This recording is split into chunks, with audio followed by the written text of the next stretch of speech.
Now that we have an understanding of what an analog meter is and what it does and how it works, we can then start to apply all the principles and the ways it work into finding new ways to use the device.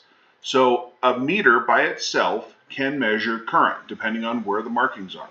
And we can use it for different applications. We just have to understand that the markings might change a little bit. But one of the things we're going to use is when we use this meter, we're going to talk about full scale deflection. So that's when the meter moves the entire length of whatever it is trying to display, whether it be 1 milliamp, 10 milliamps, 5 milliamps, whatever it's set up to be, what it's ever manufactured to be, that full scale is what it is. So when we hook up our meter, we have to be able to know its limits. So as we get going with this, we have to know the limits.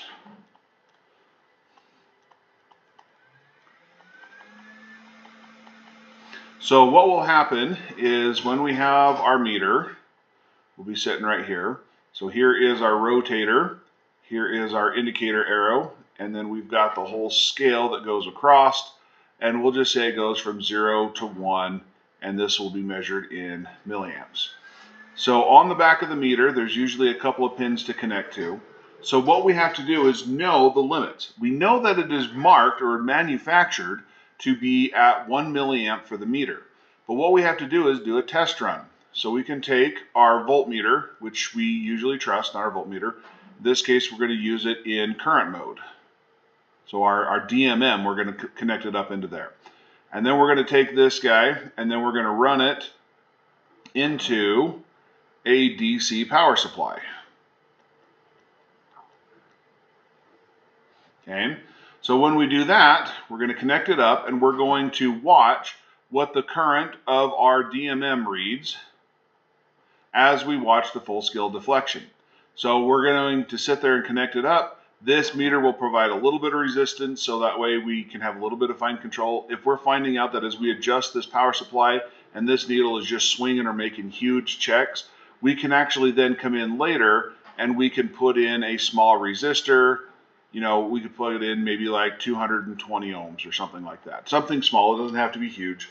We can put that in there and then we can have a little bit more control based on that. That resistance isn't going to affect anything because, as we know, a series circuit has the same current everywhere.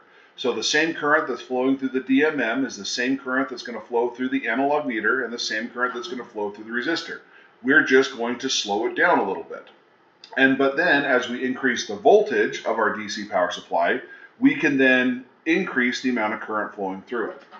So what we're going to do is we're going to go through and we're going to adjust this meter until we hit that full scale deflection, the FSD.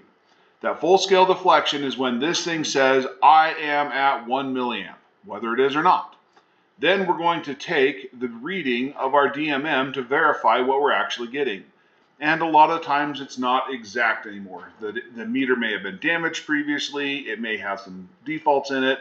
It could be right on. We don't really know, but that's why we're doing this test.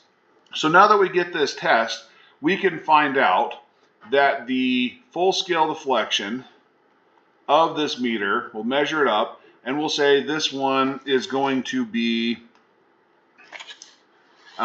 whatever it's going to be. So in this case, the current we're reading on our DMM is going to be 995 microamps, meaning that this meter, when it says it's reading 1, it's actually reading this.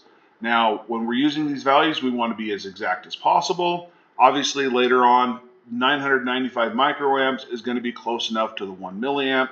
We can call it good if we don't need to be within microamps of what we're doing. If we need to be within microamps, we probably need to use a different meter than this 1 milliamp. So just kind of keep that in mind. So now we have our full scale deflection, and what this is saying is when this reads full scale at 1, we're actually reading 995 microamps. So that's our first part of our knowing what our limits are. We're going to designate this as I meter, the current of my meter that it has available for it. The next part that we need to do is then we need to go through and we need to find one other parameter. So we're going to get rid of all these connections to our power supply. We're going to shut the power off, disconnect it. But then what I'm going to do is I'm going to take from the output of these connections, I'm going to run it back into my DMM, but just the DMM, and I'm going to measure resistance. And the reason for that is, as we know, like we talked about last time, what makes this move is it has a coil of wires built inside of it. So as that current flows through, it builds that magnetic field, which then is going to push and swing the needle one way or the other. We need to know the resistance of that, because what we've learned from Ohm's law and from Ohm when he was doing his experiments was that the longer the wire that we have, the more material we have, the higher the resistance. We need to be able to take that into account. So when we measure that, that's going to give us a set amount of resistance. We're going to call that as R meter. And in this case, for this meter, when we measured it, it was 233 ohms. Now, every meter is going to be different. They're going to have a little bit of resistance, the different types of impurities that was in the copper wire, the quality control that they had when they were building it, and it could just be different manufacturers. Sometimes you're going to get two meters that are 1 milliamp meters, and they may have vastly, wildly different resistances. So we got to measure what we have and figure out what we know, how can we use it, that kind of stuff. So that gives us two values. That gives us our I meter, how much current can it handle, and how much resistance it has. Now, this current obviously is going to change depending on our use. But when we set these up, most of the time we're going to set them up for maximums. So we're going to use the maximum current it can handle and the maximum resistance. This is also the minimum resistance because it's not going to change. But either way, we're using maximums to solve for this. So we're able to do this and be able to find these values. Okay, so now understanding that we have these values to use and the things that we want to be able to go with, we're going to take them and we're going to figure out how can I use this in a circuit. And what we're going to do is we're going to use this analog current meter and we're going to use it as an analog voltage meter. Well, when you go through and think about that, we're kind of measuring two different things now. But in the end, what we're going to do is we're going to say a certain amount of current, because that's what this guy measures, is going to represent a certain amount of voltage. So depending on what we're after and the applications we're using, just because this is a current meter doesn't mean we cannot use it for something else. So first thing we're going to do is we need to set up our parameters. So we're going to build an analog voltmeter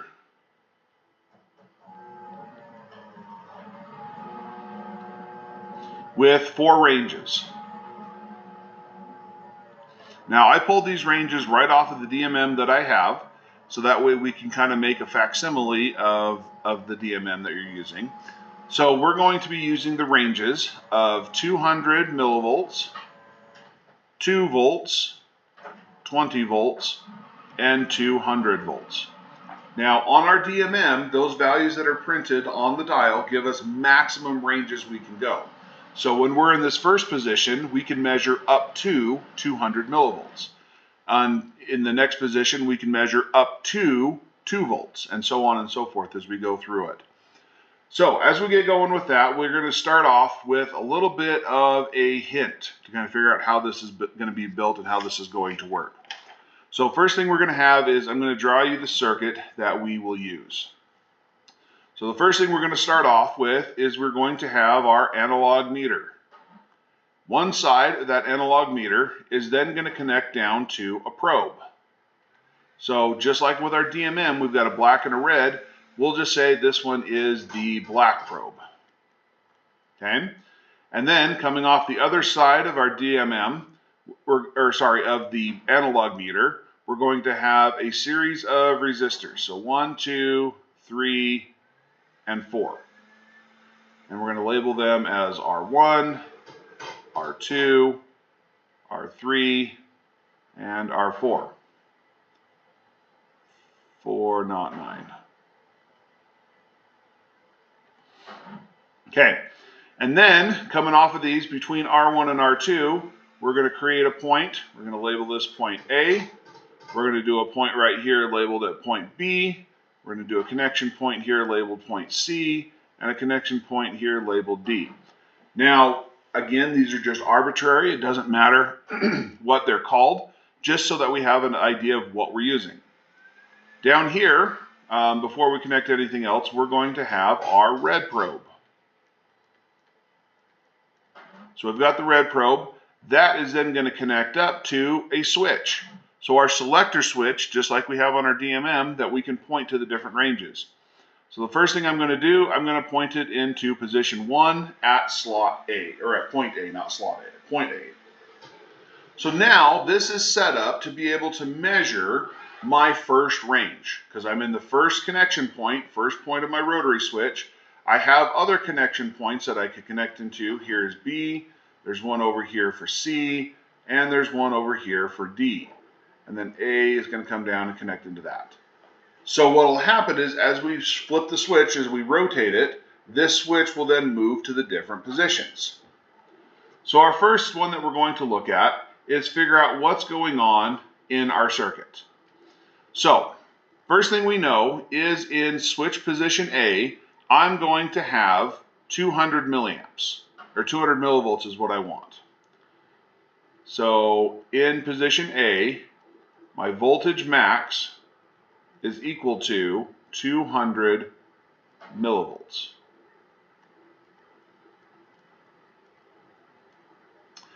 Okay, now that I know that information, then I have to figure out exactly with what I'm using. So I know in the example we just gave a different value, but for this meter, I don't want a lot of current. So I'm going to grab a different meter, and the one I'm going to use says my I-meter, when I measured it, is going to give me 500 microamps to go full scale deflection.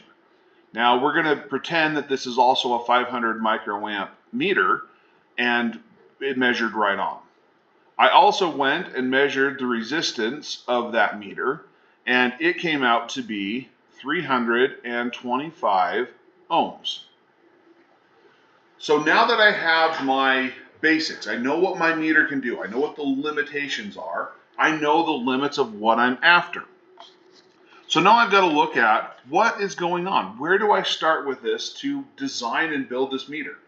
This is going to be the configuration that we'll use for this style of voltmeter. Now, there could be other configurations if you want to use them, but I think this is one of the most simplistic designs when it's coming down to just individual ranges of voltages.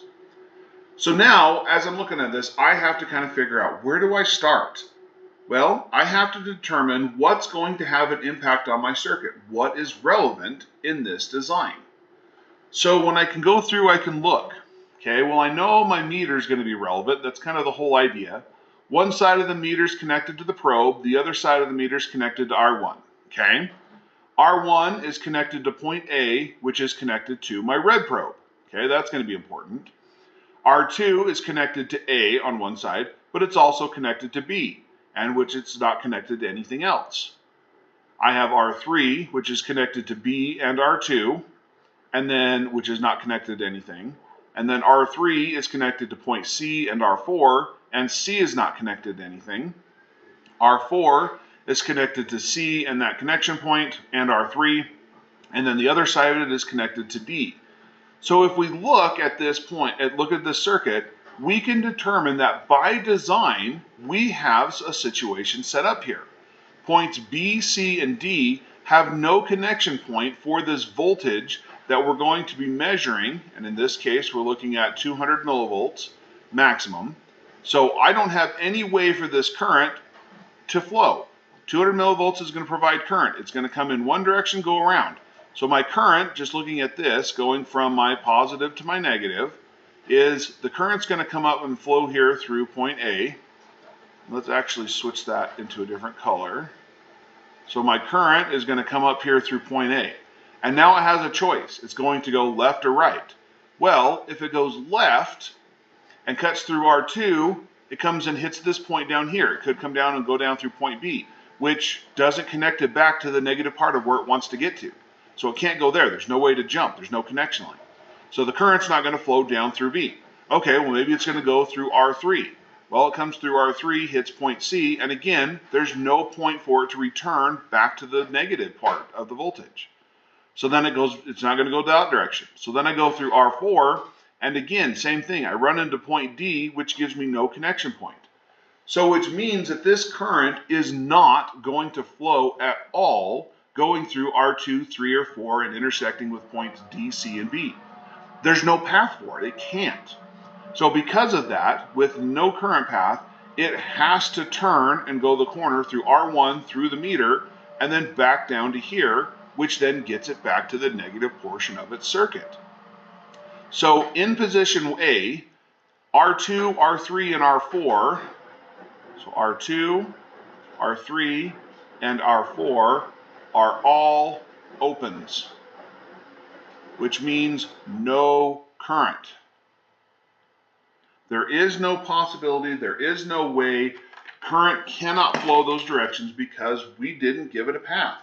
And again, that was by design. And so as we look through that, this is great. This isn't a failure mode, but it simplifies down our circuit. So when we get down here, and we are in position A, so at position A, all that I have left in my circuit is this. So I've got R1, I have my meter, I have my negative probe, and coming down through here, I have my positive probe. So that's all I have for my circuit. Okay, so my first step in analyzing what's going on is to figure out my current paths. Do I have, by design, an open, which means no current flow? Do I have shorts? Do I have all that kind of stuff that we have to look for? And then I have to see what else do I have. So as I go through and look at it, what else do I know? Well, I know the I meter of this particular analog meter. It was 500 microamps. That was full scale deflection. My resistance of that same meter is 325 ohms. Okay, well now what? Well, again, we got to just go through and see with what I have to work with. What do I know? What can I use? So if I go through and look, I remember Ohm's law. I have the option to solve for things. I've got voltage is equal to current times resistance. I've got power, which is voltage and current. So as I'm looking for this, I can kind of determine what do I have going on. Plus I have all my rules, my series circuit rules. So current's going to flow in one direction. It's going to go, from one point to a second point and loop all the way around. It won't double back. But also in a series circuit, the current is going to be the same everywhere through my circuit. So if I apply my rules, I can find out really quickly, because R1, this meter, there's only one current path connecting these things together. So that means the current that is in my meter has to be the current that's going through R1. So my current of R1 has to equal that maximum amount of current going through my meter, because I'm trying to plan and prepare for and design for the maximum voltage of 200 milliamps. So maximum voltage, maximum current. So therefore, my current of R1 is also 500 microamps. Now that does give us some more information, but with R1, if we're trying to determine what that value is, we still only have one piece of the puzzle. So IR1 is 500 microamps. Okay, so at least it's giving us a step closer, because now we can start to analyze what's going on with this. Okay, so right now there's not much else we can do with R1, because we either need R1's value or we need the voltage across R1. Okay, so let's look what else we got. We know we have 200 millivolts coming in, so that's kind of a given. There's not much else we can do there. We don't have a total current, we don't have a total resistance until we look deeper. So as we get going and look at this guy, we can find out that, hey, I have current and resistance across this meter component. That gives me 2 out of the 3 things. So I can actually come over and look and it's like, okay, if I have current and I have resistance, oh, I can solve for voltage. So I can actually use this to solve for the voltage of my meter. And then we got to see if that actually helps us in some way or not. So the voltage of my meter is going to be the current of my meter times the resistance of my meter. So I get 500 microamps times 325 ohms. And so what that comes out to be is the voltage of my meter is going to give me 162.5 millivolts.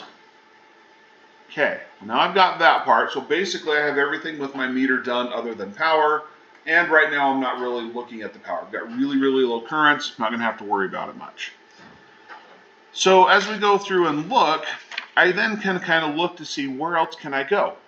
Well, I also have another law that I hadn't mentioned yet. I have Kirchhoff's voltage law, which means that any voltage that gets applied, so this 200 millivolts getting applied to these two components, the drops of these two components has to manage up with that total value.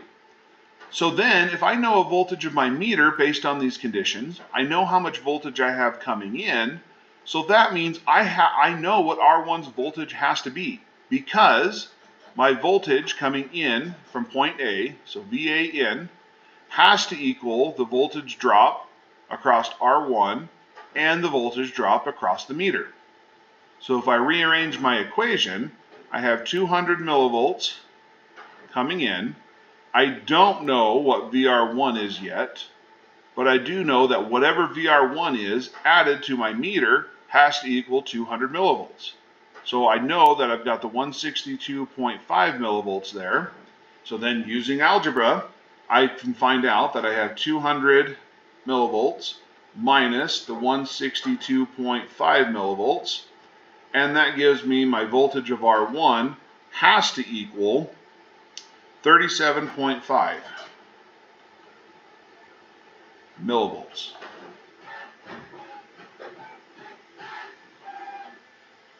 So then I can put it up here on in my schematic. So my VR1 is 37.5 millivolts. Well, now I have to look at, does that actually help me? And it does quite a bit. Because now across that resistor, not only do I have my current flowing through it, but I also know how much voltage there is. And so therefore, I can solve for the resistance value needed to get the voltage drop across it over the current of that component. So R1's value is simply the voltage of R1 divided by the current of R1. So 37.5 millivolts, and I have a maximum of 500 microamps. My R1 value comes out to be 75 ohms. So now when I have built this circuit, I can put a 75 ohm resistor in place of R1, I have my meter, and then when I go to measure 200 millivolts, that meter is going to give me a full scale deflection. Well, now then let's think about what's going to happen when we get these values and when we start looking at them. Well, as we get going, we notice that if we have less current, what's going to happen? Well, if we have less current, that meter is not going to display full scale. If we have 250 microamps, it's going to be pointing right at the halfway mark. So built into this inherently is going to split this up. So if we only had 250 milliamps running through this circuit across the 325 ohms, that means we're going to have half the voltage going through the meter, being dropped across the meter, which also means we're going to have half the voltage across R1. We cut the current in half, the voltage is going to follow proportionally. So what we end up with is, as we lower the current, the ratio of how that voltage is going to be split up is going to change, but it's going to maintain those same ratios through the whole system. Meaning now, if I have 250 milliamps, which is what the meter would be reading, that means I have half the current, which means I have half the voltage, and that would give me a reading of 100 millivolts. So when we plan and we build these things, we are planning for worst case scenario, and we make them work from there. So then no matter where our value is, as long as it's less than the maximum values we've calculated, then it will work. So we'll have, if we had 3/4 of the current going through here, so we had, it would be about 375 microamps. So if we had 375 microamps running through there, this is going to be 3/4 of that value. So that's going to put it right around, probably close to 60 millivolts. About 100 millivolts, 120 millivolts is about where it would be at about 3/4 of the way through. So it would be 120 millivolts across the meter, which means across this guy we would have 1/4 of that, which would be about 10, so probably about 8.5, 9 millivolts across R1.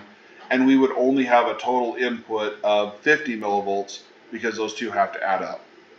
So kind of with those same ideas, it's just depending on how we're doing it. 3/4 of the way there. This one's going to be about 22, 23 millivolts. This would be 120 millivolts, meaning that we're going to be measuring about 150 millivolts. So no matter how we do it, it's going to be matching up and everything's still going to apply. All right, so now that we have an understanding of our first stage, there's not much else that we can do at this point with the circuit in this position. The only things we could really find are the power, but we want to be able to design this whole circuit based on all the different ranges and all the different values. So at this point in this position, I've kind of found everything. There's not much else I can do. So to do that, I have to continue and I have to move on. So the next thing we're going to look at is, now that I've got this 75 ohm resistor there for R1, we're going to go to the next range. So when we go to the next range, we're going to flip the switch. So keeping in mind our previous value that we were after, so our previous schematic, or the original one, is right here, is when we're using with everything. We've got R1 connected to R2, connected to R3, connected to R4. And when we know we're in that position, we have an open for everything else to the left of that switch. There's nothing connecting it to it. So when we flip the switch to position B, now R2 comes into the circuit, because I'm going to come from my red probe in through B. I'm going to go through R2, which is then connected to point A, but point A has no other connection, so we're not going to have any current down. But then we're going to have current that then flows through R1, then it goes through the meter and back down to the probe, which is where we're trying to measure the voltage from. So what will happen on that is our schematic is going to change just a little bit. Now I still have my meter, and this is connected to my black probe. My meter is connected to R1, which I know is 75 ohms.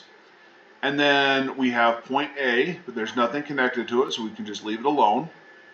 Nothing additional connected to it. That is connected to R2, which we still have to find the value. We're now connected to point B. There's going to be no current flowing from B to R3, R4 between those connections. B is then going to come down and then going to connect into the positive probe.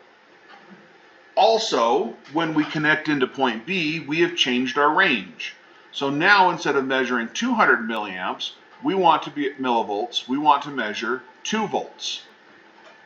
And then I also have the exact same meter, so I have the exact same max current and the exact same resistance. So I got my 325 ohms here, and my current is still 500 microamps. Okay, so same situation as before.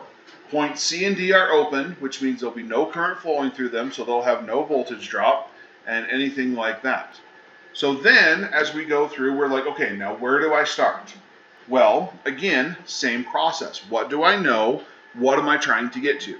The end goal that I'm trying to get to is, what is R2's value to make this all work? So coming back, these values did not change for our meter. So therefore, my V meter is going to stay the exact same, 162.5 millivolts. Because current didn't increase, resistance didn't change. We're still going full range, full scale deflection, maximum values. The cool thing about this is, if my current stays at 500 microamps, the current through R1 is going to stay the same at 500 microamps. And that's also the current going through R2. So IR2 is going to be the same as my I meter, just as it was in the previous step. Now, as I go through and look, I've got my meter, or my current going through R2, which is at 500 microamps. I know I have the same voltage across R1. Same current, same resistance, means I have a total of 37.5 milliamps, millivolts going through R1. They're being dropped across R1. I know I've got this 162.5. And if I remember, from point A over, my voltage that I was measuring was 200 millivolts. That's how I set it up as. So then as we get going, if I have 200 millivolts between the combination of R1 and my meter, and I have 2 volts being applied, that means R2 is the only other component left in the circuit. So the voltage of R2, according to Kirchhoff, has to be my voltage in minus my voltage drop across R1 minus the voltage drop across the meter. These three things have to add up to this total value. So my Vin has to equal voltage of R1 plus the voltage of R2 plus the voltage of my meter. Kirchhoff's voltage law, voltage loop, however you want to look at it. Apologize for my really bad handwriting. This pen is struggling today. Okay, so we just rearrange the equation, and that's where we get it. So that's all we've done, is we've just flipped these equations around and solved for the unknowns. So now as I go through, if I look at it, my Vn is providing 2 volts. VR1 is dropping 37.5 millivolts. My Vm is dropping 162.5 millivolts. I already know that this value here is 200 millivolts, which is my range in position A.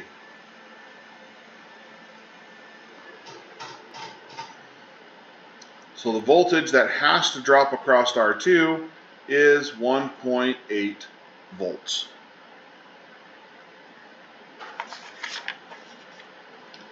And then, because I already figured it out that I know my current through that R2 is my meter current, I can then solve for R2.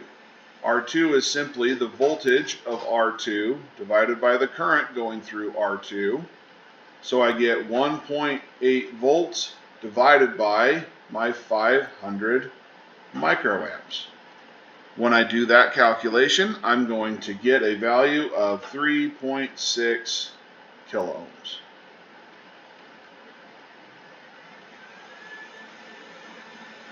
So there is my values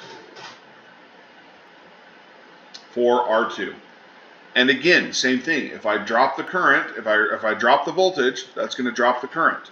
That current is then going to be reflected on this meter, and then everything's going to change proportionately because nothing else is changing. If I change the voltage, the current has to change. Those have to go in pairs. My resistance stays the same, voltage stays the same, current's going to stay the same. If I vary my voltage, current is going to change. If I vary my current, the voltage is going to have to change. If I start pushing more current through this, each one of these components is going to drop more voltage and going to give me a bigger combined effort.